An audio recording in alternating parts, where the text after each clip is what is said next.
Ok, estamos gravando e vamos tentar então olhar agora o uso de um cenário de uso do CEMAT, né? Uma forma de usar o CEMAT como instrumento de gestão de um projeto. É isso.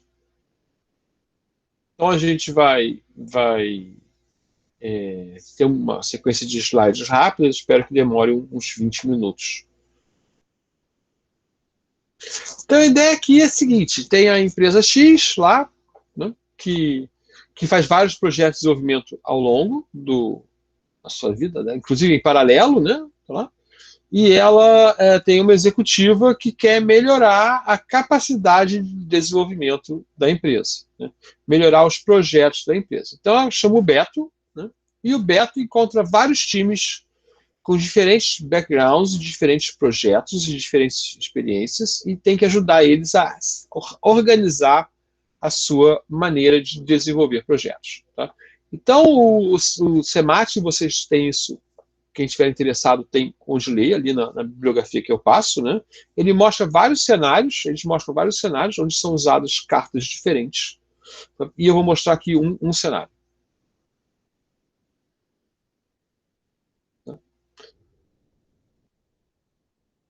Então, no caso, aqui o Beto, né, tem um time pequeno. Tá? Ele vai começar com um time pequeno, o time A, né, e ele precisa entender, então, em que pé está o trabalho do time A. Eu gostei muito desse exemplo, porque ele é bem interessante como prática para um gerente novo, para alguém que quer mostrar como está o projeto. Tá? Então, ele pensa, como é que eu vou fazer isso? O que eu vou procurar? Né? Obviamente, como é um exemplo do CEMAT, ele decide, né? Olha, eu vou usar o CEMAT, que tem lá sete alfas dentro do kernel, e vou avaliar o status de alguns alfas. Tá? Então, o time dá os documentos, ele percebe que o time tem casos de negócio, né? A gente vai ver o que isso é durante o curso, mas são descrições de como o time vai usar o sistema na visão, como os usuários vão usar o sistema na visão do negócio, não na visão do sistema. Né? Um modelo de casos de uso, né, outros, inclusive, são casos de uso do negócio, né, que é como o sistema vai ser usado especificamente para realizar aquelas coisas que o negócio precisa, né, do nível de cima, e uma visão, uma arquitetura, uma visão de como o sistema vai funcionar. Tá? Então ele pensa, bom, se esses caras fizeram caso de uso de negócio, caso de uso do sistema, e tem a visão do sistema, né, o que eu posso investigar para entender melhor, né, o estado do trabalho? Tá? O que eu devo perguntar? Aí ele olha lá para o CEMAT. Eu não vou fazer esse exercício não, porque esse exercício é para uma aula que se você já tivesse outros assuntos. Tá? Aqui como aula introdutória, a gente vai voltar mais tarde a esse exercício. Então ele olha para o kernel, ele fala, bom, com o que eu devo ficar preocupado aqui? Né? E ele fala, bom, eu vou ficar preocupado, então ele decide ficar preocupado com esses 4 assuntos. Né? Porque ele viu, olha, já fez isso, já fez aquilo outro, então essas coisas devem estar determinadas, oportunidades dos stakeholders. E eu não preciso saber agora a forma de trabalho, mas eu tenho que saber se os requisitos que eles levantaram, que são os casos de uso, né, estão adequados, se o trabalho que eles estão fazendo está adequado, se o time está adequado. Então ele decide analisar esses 4, ele pega as cartas de estado e coloca num quadro da parede. Então aqui a gente entrou no mundo ágil, né, novamente. Então a gente estava lá, né, no nosso mundo, a gente quer ter o quê? A gente quer ter uma prática de gestão transparente, né, onde você entenda o estado do seu sistema, né, e várias características da agilidade que a gente vai discutir mais tarde no curso. Tá? Então, olha lá, vou falar de requisitos, vou falar de sistema de software, vou falar do trabalho e vou falar do time. E bota essas cartas lá na parede. Tá? Qual é o estado atual? Então, o que ele vai fazer com o time é fazer as perguntas que estão nas cartas, ou estão no checklist, né, que são um pouquinho mais detalhadas que as perguntas das cartas, as cartas só dão a ideia geral do assunto, e vai mapear o estado do time. Então, por exemplo, ele vai descobrir, né, que estados foram alcançados e que estados não foram alcançados, e vai botar essas coisas de um lado para outro no quadro. Tá? Então, no nosso caso aqui, ele descobriu o seguinte, ó, os requisitos, eles avançaram bastante, eles já estão no nível do estado aceitados, né, aceitáveis. Né? Então, ele sabe, bom, os requisitos foram bem liberados, né? Significa o seguinte, ó, por exemplo, vou pegar um exemplo de cada lugar, né? A gente sabe quem são os patrocinadores, a gente tem os sucessos de sucesso claros, né? As prioridades estão claras, por exemplo, no Product Backlog, numa lista de coisas a fazer em ordem de prioridades, né? E o valor está claro. A gente vai falar de valor, valor é uma coisa muito importante para a gente. Porém, a gente não conseguiu ainda, né, atender, endereçar é a palavra que traduz diretamente, mas é atender, né,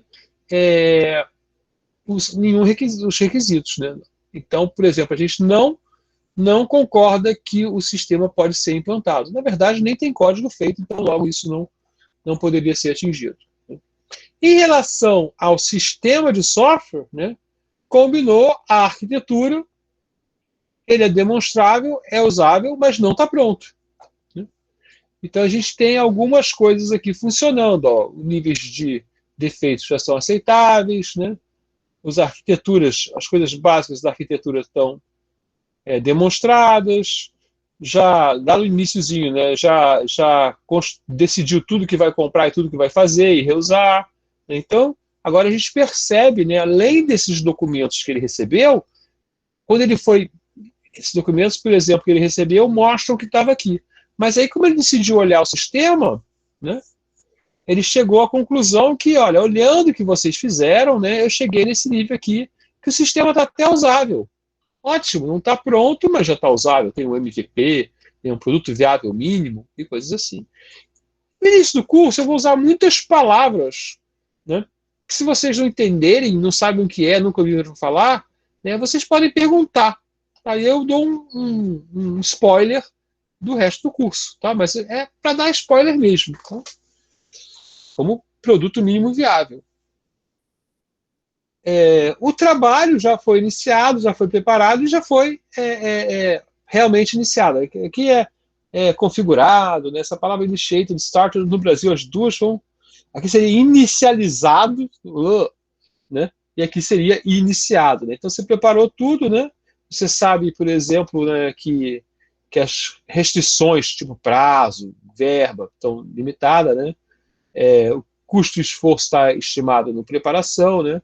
As dependências estão claras, né? Então, quando você faz um software, né, às vezes você não pode fazer uma parte A sem...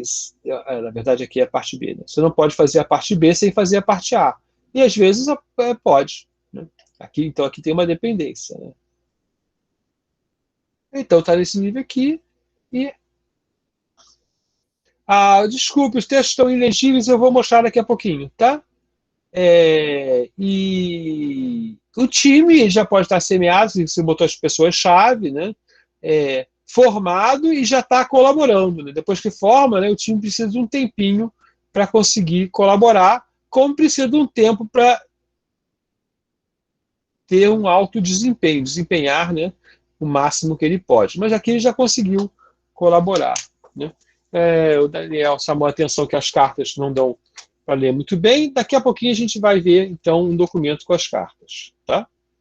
Então, esse aqui vai para lá. Então, agora sim, ó, agora como gestor, né, se você tiver isso na parede, você vai lá, o meu projeto atingiu o que deveria atingir. Na verdade, né, se você quisesse pensar o projeto como um todo, onde ele devia estar, né, ele provavelmente tinha que estar aqui. Né, ele tinha que estar aqui, né, pronto, ou operacional, depende do que você quer. Né, aqui também, esse aqui é que o time esteja aqui, né, se o projeto está andando, né, e você normalmente quer que o trabalho esteja aqui. Né. Então, isso aqui significa que o software está executando bem.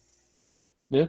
Se pode concluir o trabalho, né, e geralmente a última carta é uma coisa do tipo, ó, acabou mesmo, não vai mais usar isso, né?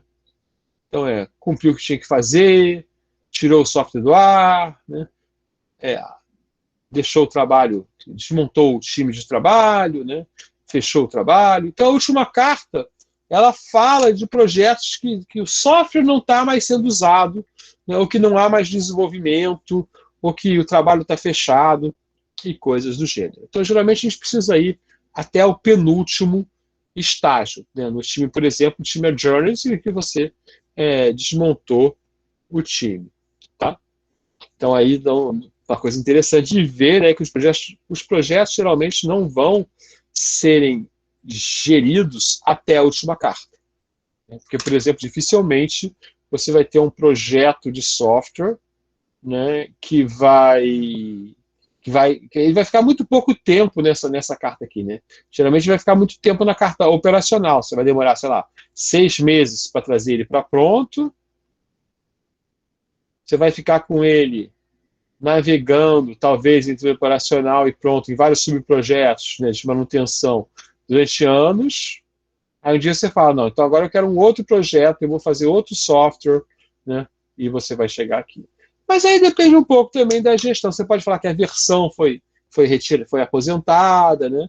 É um pouco do nível de gestão que você usa. Né? Então, por exemplo, eu posso fazer um projeto ágil, onde eu falo que as versões são retired, né? São aposentadas, né? São eliminadas do projeto, porque vem outra versão que vai estar em outro estágio do sistema. Dificilmente o time também vai ser desfeito. Você não vai geralmente ter isso como uma carta usável, né? Mas saber que esse projeto vai chegar a um ponto que o time vai ser desfeito. Tá? Por exemplo, eu posso ter uma coisa bem desenvolvida na minha empresa, né? Entre o time, né? De desenvolvimento e time de manutenção. Então, o projeto vai sair desse time de desenvolvimento, que vai ser posto para outro projeto, e vai continuar no time, né? Vai passar para o time de manutenção. Agora eu vou tentar atender aqui, se não aqui no PDF, né? Acho que né? Agora vocês podem dizer se dá para ler o slide nesse nível, senão eu vou. Ah, ok, senão eu vou para um nível maior, né? Então, vamos pegar um exemplo aqui, ó, de cima, né? No meio aqui, ó. O que significa usável, né? É usável, tem as características do sistema, né? Já podem ser operados pelos usuários, não só pelos testadores. O nível de defeitos é aceitável, né? E o conteúdo de uma release é conhecido. Né? O pronto exige já a documentação do usuário. E, na verdade, isso não são regras absolutas, tá? Isso também é uma coisa importante de ver. Esses são guias do que normalmente é considerado, né, ready, né? Mas você pode ter uma abordagem, por exemplo, em um lugar que não tem documentação do usuário. O sistema tem que ser simples o suficiente, os usuários sabem fazer, não tem documentação do usuário. Porque eu não quero gastar, minha empresa não quer gastar tempo nisso. Ok, aí você vai tirar essa caixinha aí desse checklist. Tá? Aqui, ó, vou pegar, ó, adjourned, né? O time não é mais responsável, né? Passou as responsabilidades para outro, e os membros estão disponíveis para outros projetos. Né? Então a gente vê que essa cartinha aí, se eu botar essa cartinha, eu vou usar ela uma vez só, né? Porque aí acabou o projeto, para que eu quero a cartinha? Né? Então, na verdade, ele está mostrando ali os estágios que o time passa, mas durante a gestão do projeto, você vai falar. Por exemplo, você pode ter um time, né, que volta atrás, né, porque muita gente saiu do time, trocou, aconteceu alguma coisa, então ele volta para outro estágio. Lembra lá, né, da regra, né? Adicionar pessoas a um projeto atrasado, atrasa mais projeto. Novamente lembrando que isso pode ser resolvido, né, fazendo a conta correta do adicionar pessoas. É interessante que isso, às vezes, né, não depende do gestor, porque tem um gestor acima do gestor que manda fazer uma besteira. Né? Então tem um caso bem interessante na Intel, de um líder de projeto da Intel totalmente consciente das soluções corretas e que a liderança, né, da Intel, lá, os executivos, falaram para ele, não, se vira. E ele falou, não é impossível, né, minha produtividade é X, tal. E ele não conseguiu cumprir o que os executivos queriam, mas ele sabia que com o budget que ele tinha, né, com o orçamento que ele tinha, com os prazos que ele tinha, com o que ele tinha que entregar, ele não ia conseguir. E aí o que ele fez, o que ele conseguiu fazer foi se organizar para entregar o máximo possível, que é outro conceito interessante que eu vou fazer uma parada aqui, vou falar daqui a pouco. Eu vou gravar, vou parar a gravação, e assim que eu parar a gravação eu falo disso. Tá? Ok, então vamos lá.